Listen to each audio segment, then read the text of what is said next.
First of all, I have a little bit of start, stop type of energy between you and another person. And it almost feels to me like there might be geographical distance between the two of you, wherein, when you guys are together, the relationship is great. There's a lot of plans. There's that hopeful, optimistic energy where you both feel like, yes, this is the right person for me.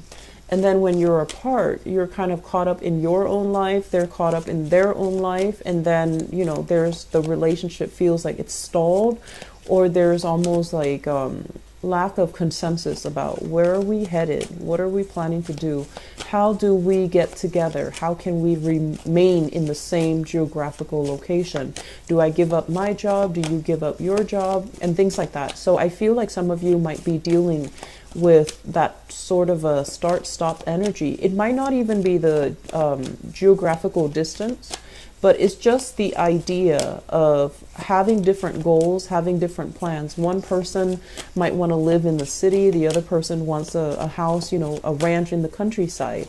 And so lifestyle changes, ideologies, what it means to have a family, you might not even agree on these things. So I feel like, there's this start-stop flow to the communication, into the plans between you and another person.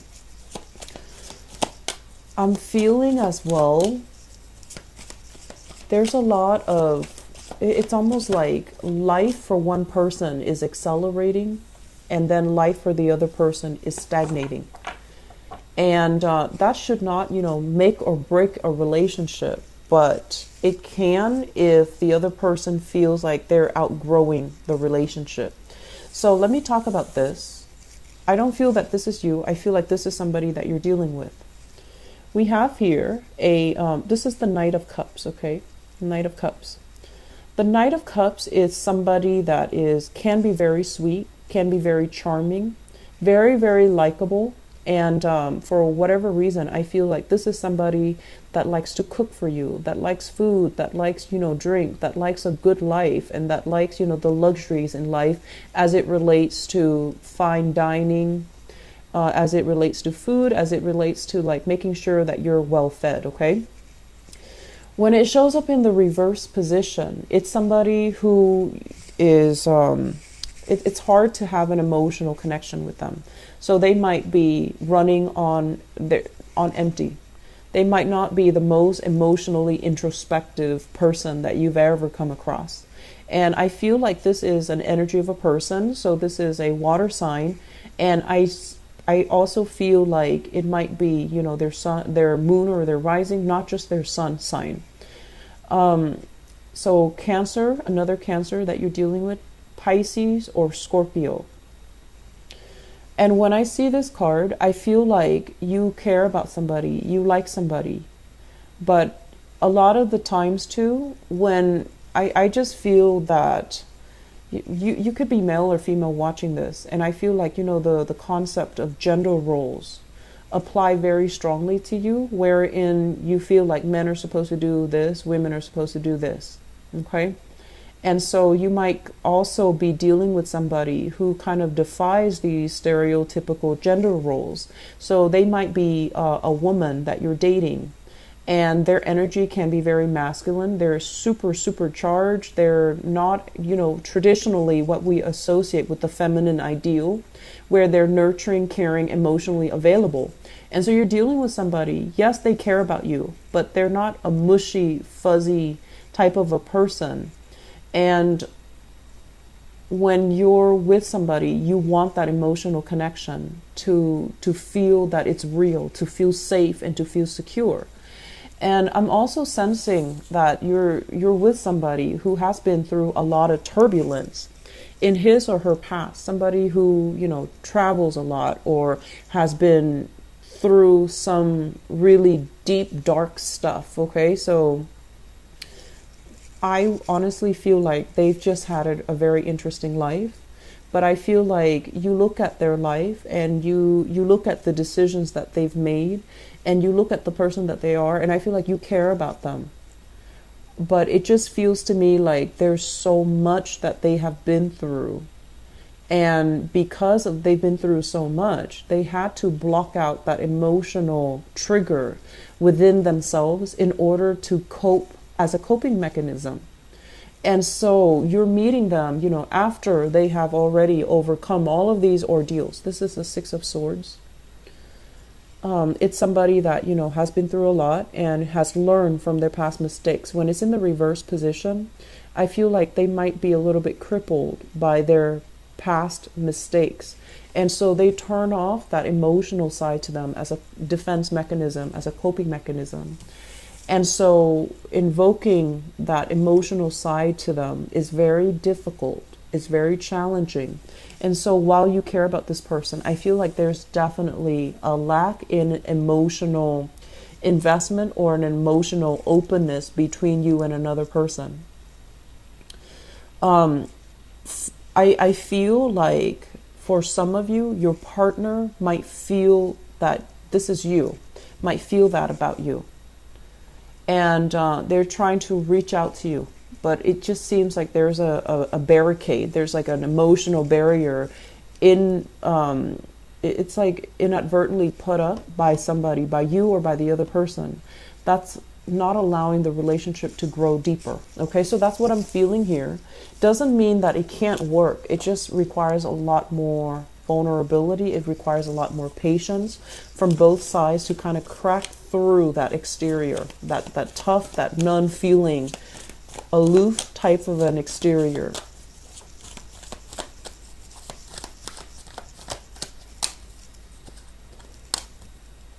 Oh, you're coming out again. So we have here the Ace of Wands. And the Ace of Wands, this is a situation where we let our passions kind of, get the best of us, okay? This is like attraction, chemistry, feeling really, really, really attracted to another person. When it's in the reverse position, it's sort of like feeling that physical connection with them, but not feeling anything else, okay? And then, choosing to go with it, feeling like, oh, maybe that's enough. Maybe I just really want this person. I'm attracted to them. I have the hots for them and they like me and they make me feel wanted and needed. So even if it's temporary, I feel like some of you are dabbling in one night stand, short-term love affairs. Some of you might have already done this in the past where there were,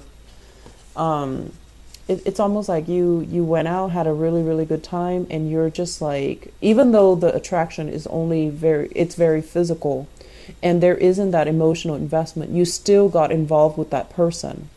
And I usually think of this as, being involved with somebody who's already in another relationship, or you being involved with someone when you were in a relationship yourself. So it's like choices that were made when there was alcohol involved, or even choices that were made that were not in your best self-interest, okay, or in your higher good, not so much your best interest, because I feel like you wanted someone that you knew would not be good for you. And I feel like, passion and desire took over, and the interaction on a superficial level, it was nice, and you felt like maybe that's enough. And it turns out it's not really enough. And I do see some disappointment associated with this. And I also feel as well, there might have been other messy entanglements as a result of getting involved with this person. You might have the same group of friends, you might have to see them again, or I feel like they were involved with somebody else, and then that opened up a whole other can of worms.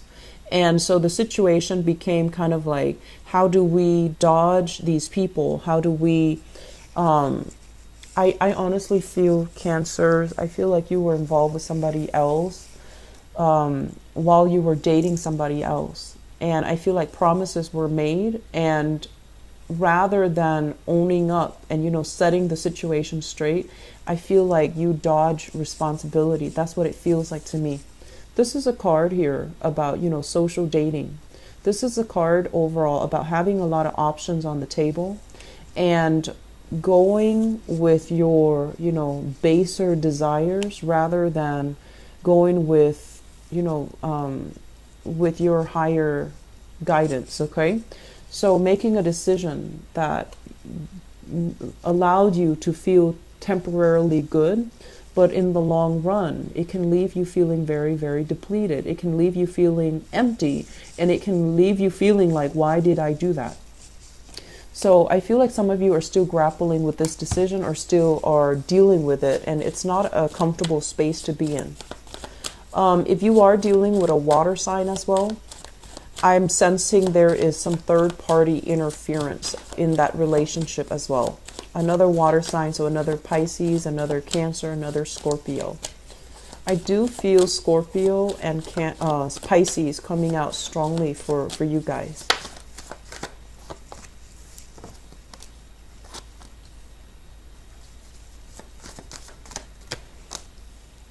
Okay. So for those of you who are dealing with a fire sign, I really like this card because I feel like this is, it's not something that you see in the traditional Rider-Waite deck with the Page of Wands, but this Page of Wands is very, very elegant. I like the depiction of it. So first of all, we have a fire sign. This is the Page of Wands, Sagittarius, Aries, or Leo. This is somebody I feel like quite exotic looking, really beautiful, dresses well, takes care of herself, grooms her hair or his hair, and you know they're adventurous, but it's almost like a fire sign mixed with some type of Virgo, where they're really careful about their appearance. They care about the way they look. They care about, you know, the persona and their appearance. Not in just for vanity reasons, but I feel like it's because they do care. When they're with you, they want the way they look to be a reflection of you. They want you to be proud of them. They want you to be happy with the way that they look when they're with you. So I feel like it's somebody that is very, very considerate, very kind, very loving, and very nurturing. They like adventure, but I feel like, you know, they're kind of scoping the horizon for somebody that can be a life partner to them, but also can be somebody that they can have adventures with. So they're looking for a best friend as well as a relationship partner. So they do want that, you know, spirit of adventure, but they also want someone they can emotionally connect to. For some of you who are dealing with this fire sign, we have here the Two of Cups, and this is a really, really beautiful energy. This is somebody that you really like as a person. This is somebody that I feel, you know, the meeting might have been very fated, might have been very serendipitous, the way that you met, the way that you came together, and you might as well have mutual friends. So it might start out as a friendship, it develops into something more. So you have a great deal of respect for this person. Between you and this person, the love, the passion, the chemistry, the friendship is really, really strong. It's very solid and it's very stable. However, there's an element here about how is this going to work? How are we going to work things out? How are we going to be together? I feel like there might be some logistical issues between the relationship or in affecting the relationship. And if they're at a distance from you, that might be it. You're trying to find ways to navigate the situation. You're trying to find ways to make things work. You know that this is a really good person. And usually, you know, they're fire, you're water. So there's an element here about needing to really know each other in order to make things be a lot more harmonious, in order to understand what the other person means, and in order to ensure the long-term longevity of the relationship. When it comes up in the reverse position, I also feel Cancers, you might be hiding something from this person. They're 100% in, I feel. They're honest, they're faithful, and we have this magician energy here in the reverse, which means there's something that you might be hiding from them. There are some things that you're not sure about, but you enjoy the interaction between the two of you. And so if you are dealing with this person, aim to be very, very straightforward, very honorable, because this is someone that they need to really look up to and admire their relationship partner. Otherwise, they wouldn't be around.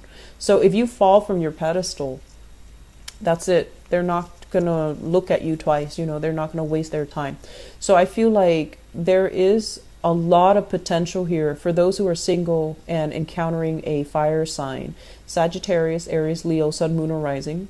There's great chemistry, great rapport, great friendship that can be had with this person, but I feel like you're not really sure if you want to pursue things further, or you're not really sure. You're trying to overcome some obstacles that's preventing the two of you from coming together.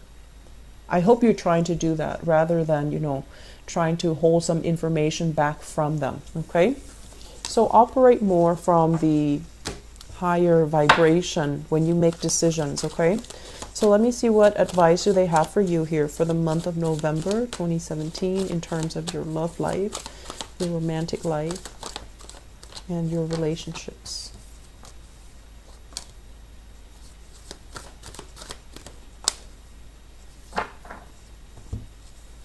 So we have here the devil, and the devil is a situation where we're kind of like stuck in a situation that's not entirely healthy, or guided or tempted by baser desires. Okay, and I feel like this is what if we're talking about advice, this is their advice for you. This is someone who's got it all. He's on his throne. He's got a lot of opportunities that he's looking at. This is what I call like a very, very attractive person. He or she is quite flirtatious. They have a lot of people kind of throwing themselves at them. Okay, so I feel like this might be your energy, Cancers, where you're at a point where you have a lot of suitors. You can pick and choose among the people that you want to be with. You also can pick and choose people outside of the relationship, and no one would find out, because you're smart, you're strategic, you know how to cover your bases, and you know how to influence a situation so that you don't get caught. And I'm also sensing as well, if you're dealing here with a fire sign, this is a fire sign in a relationship that might feel very, very restricted. It's causing you a lot of stress and strain, and breaking away from this might be a good idea. If this is somebody that is overpowering you or is bringing you a lot of stress and a lot of strife, and they might be accusatory. Okay, they might have a very, very, very jealous streak. They might be accusatory. Keep in mind that a lot of the times when you're in a relationship and somebody is jealous without any reason, it's also because they're cycling through worst case scenarios, and they themselves might have the tendency to stray in their relationship. So they're kind of projecting that insecurity, and they're projecting, their trust issues onto you, because they have the proclivity to step outside of the relationship. So I feel like you're dealing with someone that's really stressing you out, that's accusatory, that's very, very jealous. If that is the case, that is a very, very toxic relationship. So you might want to see yourself out. On the other hand, if you're kind of like on the, I guess like the flip side of this, and you have temptations coming into the picture, and you yourself, you're trying to keep yourself chaste, you're trying to keep yourself, you're looking for that, not just a one-night stand, but like an emotionally secure relationship. You try to hold yourself back. Try to operate, like I said, more from the higher vibration of it. Don't do things you might regret. Don't step out on the relationship. And if a relationship is too restrictive, get out of it before you stray, or before the other partner strays. So I do see a lot of temptation coming into the picture. I do see you at a point where you can pick and choose. You can step out in a relationship and totally get away with it. But I feel that you're hesitant because you don't want to hurt other people. You're also in a relationship where you're hesitant to leave because you don't want to hurt the other person, or the other person you feel has a lot that they've been through already. You don't want to be, that last straw that breaks the camel's back. You don't want to leave them at a point where they're very exposed and very, very vulnerable. So you're kind of biding your time. The bottom line is, I feel like the relationship is not all that great. I feel that the relationship is very fear-ridden. Okay, it's there's a lot of fears here, is what I'm sensing. So it doesn't seem to me like it's completely healthy. So, see your way out, okay? So, Cancers, I do wish you all the best. And if you're dealing with this, please, reach out to family members, reach out for some guidance, reach out for help. And you need to start taking care of yourself, okay? Don't stay in a situation because you fear that the other person is going to turn for the worse, okay? It doesn't look to me to be entirely healthy, all right? So I hope that you can get yourself out of this. Please take care of yourself. I do worry about you and the the Piscean people. I do worry about you, not so much Scorpios, mainly because you have such a good heart and you're too open. Your energies are very, very open, and you're susceptible to attracting people that might want to dominate, overpower, or even look at you more like a sexual conquest. Okay, so just please be careful about that. Okay, so take care of yourself. I'll talk to you guys soon. Bye bye.